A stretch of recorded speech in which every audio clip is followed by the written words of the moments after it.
wabarakatuh. Hai sahabat Ukhuwah, kembali lagi nih. Saya Syarifah Dawiyah, senang sekali menemani Anda dalam program Ngopi, Ngobrol Penuh Inspirasi.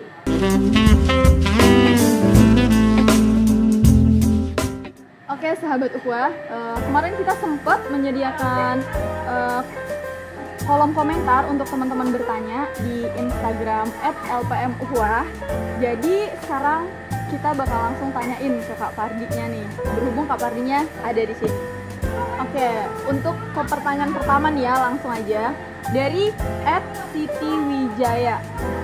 Dapat inspirasi dari mana sih sampai bisa menulis cerita novel ini? Mungkin yang dimaksud membuat buku kali ya. Pribadikah, kisah pribadikah, dari buku kah, atau teman-teman? Nah, jadi inspirasinya tuh dari mana, Kak Pardi? Banyak sekali sebenarnya. Semua yang saya lihat, saya dengar, dan saya rasakan kadang-kadang jadi inspirasi sebenarnya. Apalagi ini jogging jendela kamar, jadi sangat privasi banget, privasi sekali. Jadi ketika saya di kamar misalnya, ketika saya melihat jam,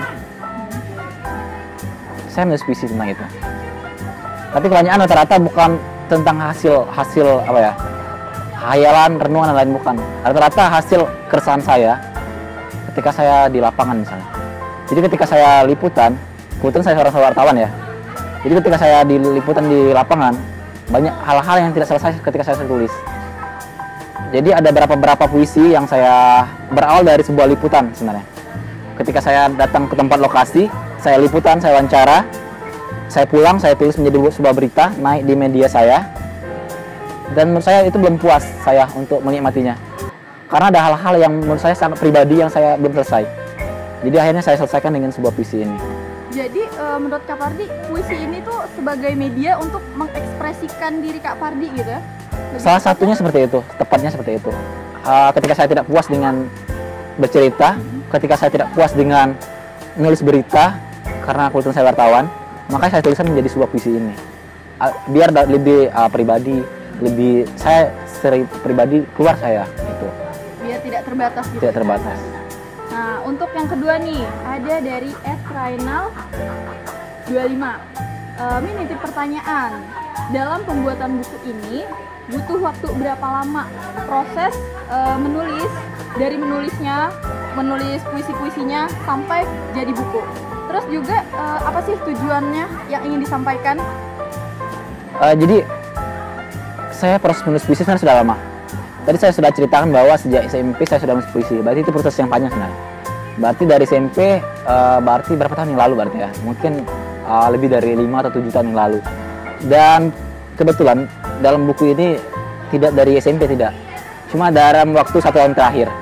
Jadi mungkin saya ketika SMP masih puisi-puisi yang alay, puisi-puisi yang lebay, ataupun puisi-puisi yang sangat terpengaruh sama orang lain. Dan sekarang sebenarnya masih terpengaruh sebenarnya. Tapi saya olah menjadi saya sendiri di sini. Makanya 1 tahun ini menurut saya ini sebuah percobaan untuk pematangan diri sendiri. Dan saya akhirnya tulis sebuah buku. Saya kumpulkan menjadi sebuah buku ini. Itu awalnya. Kira-kira berapa lama itu, Kak? Mungkin 1 tahun saya cukup. 1 tahun. Tapi satu puisi sebenarnya bisa ada 1 hari, ada 15 menit, ada 5 menit malah. Jadi ada sebuah puisi yang saya tuliskan dalam waktu 10 menit ada yang 5 menit ada yang berhari-hari ada yang tidak pernah selesai ada. Jadi puisi-puisi yang tidak pernah selesai itu ada. Jadi ini isinya itu semua puisi yang pernah, maksudnya tuh yang Kak Pardi tulis semua, ada nggak sih yang nggak masuk, yang nggak sebenarnya naik ke buku ini? Ada, karena ada seleksi ya. Jadi saya seleksi. Jadi tujuan saya menulis buku ini sebenarnya, saya pengen mengabadikan tulisan saya, itu yang pertama. Yang kedua, saya pengennya dalam buku ini ada ruang-ruang tertentu pada orang lain yang melalui saya abadikan di situ. Jadi tentu saja ini kan sudah ada puisi tuh. Jadi tidak mungkin puisi yang sangat pribadi saya masuk di sini, tidak mungkin. Jadi dalam puisi ini puisinya memasukkan ruang-ruang setiap orang ke dalam satu buku ini. Dan apabila ruang itu cuma milik saya sendiri, saya tidak akan masukkan dalam puisi ini. Jadi saya memberi ruang ini kepada semua orang, dari semua orang ke dalam satu buku ini untuk dinikmati bersama. Jadi kalau pribadi saya seleksi tidak. Nah, untuk pertanyaan terakhir nih Kak, dari @mahir pratama. Untuk order buku dongeng Jendela Kamar ini gimana sih? Mekanismenya gimana Kak? Harus belinya di mana? Buku Jendela Kamar ini bisa dibeli di toko buku sebenarnya, sudah ada. Toko buku online ada juga. Buka saja di Instagram @manuskrip. @manuskrip ya. Itu toko buku manuskrip, dan itu yang resmi yang menjual buku ini. Dan juga bisa melalui pribadi, chat pribadi saya, bisa dihubungi lewat IG saya @supardiahmad. Dicek saja, dan juga bisa langsung ketemuan bisa. Tapi yang paling enak sebenarnya lewat toko buku ya, toko buku manuskrip bisa. Udah berapa?